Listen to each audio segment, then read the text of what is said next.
Hi everyone, welcome back to my channel. Yesterday I was lucky enough to help launch the brand new Real Techniques Bold Metals collection in Australia. So today I thought I'd share with you what I shared with everyone at the launch yesterday, which is why I love these brushes and how I like to use them. They're not just your average brush on the market, they've been thoughtfully and carefully designed, and I think you really need to take advantage of that to understand why these brushes are just so amazing. Not only are these brushes really beautiful to work with, they're dense, they feel quite heavy in hand. Not too heavy, but heavy enough that you have a good control over the brush. The reasons why I love these brushes are endless, but I also really love the fact that they're a good looking brush, which is perfect for Instagram photos.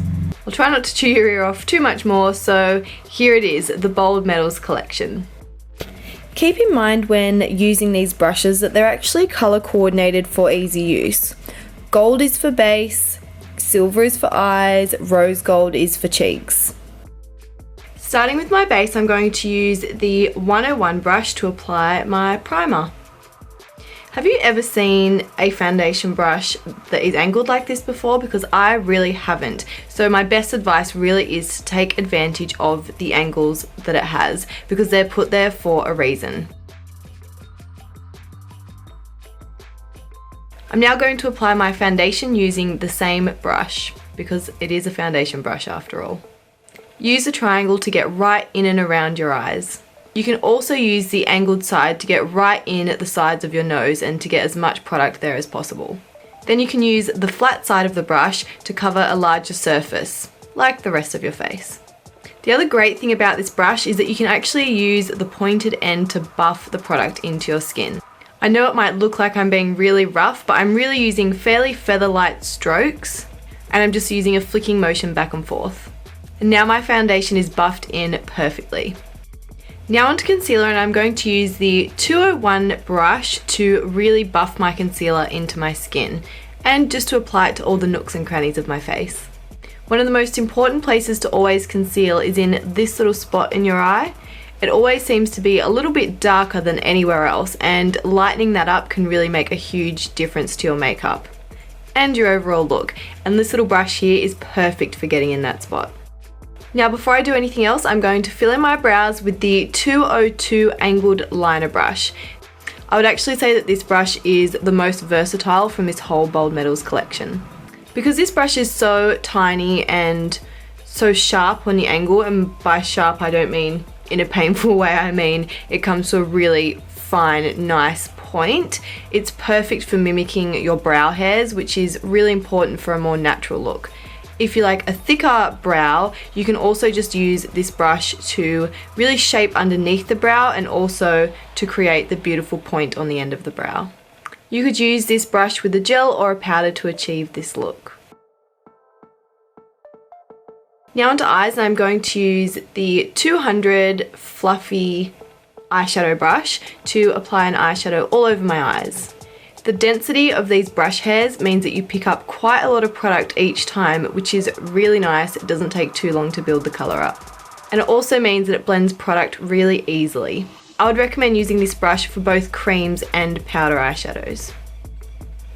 Now back to the 201 brush, which is the brush that I buffed in my concealer with before. I'm now going to do a really light cut crease with it. Really, it's just kind of applying eyeshadow into my crease, just to create a little bit of depth to the look. I really love this brush because you can use the pointed tip to really create a more definite line, and then apply a little bit more pressure to use the rest of the brush hairs to really blend that line in, so that nothing is harsh or too defined. But of course, if you wanted to keep it really defined, you could just use the tip and not apply much pressure at all. You can also use the tip to get underneath your eyes as well. Going back to the 202 angled brush, I'm going to apply my inner corner highlight so that it's really precise and doesn't go all over the place. You can wet this brush for more of an intense highlight, and you can also use it to highlight underneath your brow bone. I've now cleaned the brush, and I'm going to use it to apply some eyeliner as well. Because this brush is so precise and so tiny, you can actually make the thinnest, most beautiful winged liner from it. If you've seen my other videos, you'll also know that I like to use an angled brush to clean up a winged liner, and this brush is also perfect for that. I've just applied some mascara, which there's no brush for that, but now I'm going to do some contouring using the 301 brush, which is actually my favourite of all the brushes. Not only because it's rose gold, but I do love that as well. You can use this brush with creams or powders, but for my contouring today I'm going to use a cream. This brush is a perfect contour brush because it fits right underneath your cheekbones, creating that perfect contour line. You can contour underneath your cheekbones, you can contour in your temple, and you can contour all around your hairline and underneath your chin as well if you want to. You can also use it to contour down the sides of your nose. If this brush is too big for your personal preference of nose contouring brushes, you can also go back to the 201 or the 200 brush to do this as well. Both of them fit perfectly down the sides of the nose. The other thing you'll know if you watch my videos is that I love to buff in my foundation, and that's the other thing that this brush is absolutely perfect for. You can apply as much pressure as you like and it just feels like a massage on your face. Moving on to the largest, fluffiest, softest brush of the collection, the 100 brush. This brush is made for applying powder all over your face, and it does it really beautifully and really softly, and it just feels amazing. You can also use this brush to bronze all over your face as well. Apply it where the sun would naturally hit. Because this brush is so large and so fluffy and soft, it doesn't pick up quite as much product as, say, the eyeshadow brushes, but it's actually perfect for that reason, because bronzer is something that is better to be built up. Now onto the 300 brush, which is another beautiful rose gold brush. Rose gold is my absolute favourite, of course. This brush is perfect for powdering small areas. So if you don't generally powder all over your face and you just like to powder, say, your T-zone, this brush is perfect for that. It fits really nicely underneath the eyes, on your chin, around the sides of your nose, and it's really soft and beautiful. This brush is also perfect for applying blush.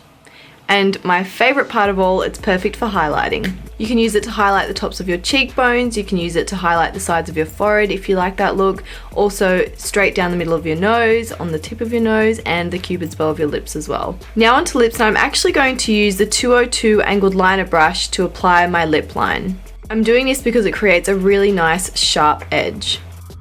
And as you can see, this brush applies lipstick really well.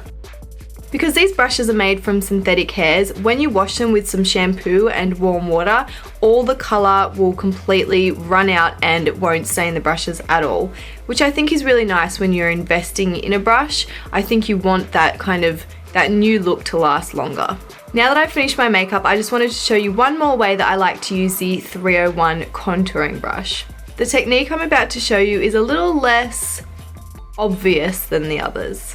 Basically, I like to hairspray the brush and use it to tame my flyaways. You might want to use a separate brush for this rather than the one that you're using on your face, but it really does work well. Also, if you have your hair pulled back, you can use it to push the baby hairs off your face as well. That's just a little extra tip I thought I'd throw in there. So this is how I like to use my Real Techniques Bold Metals Collection brushes. I really hope you enjoyed this video, and I'll see you in the next one.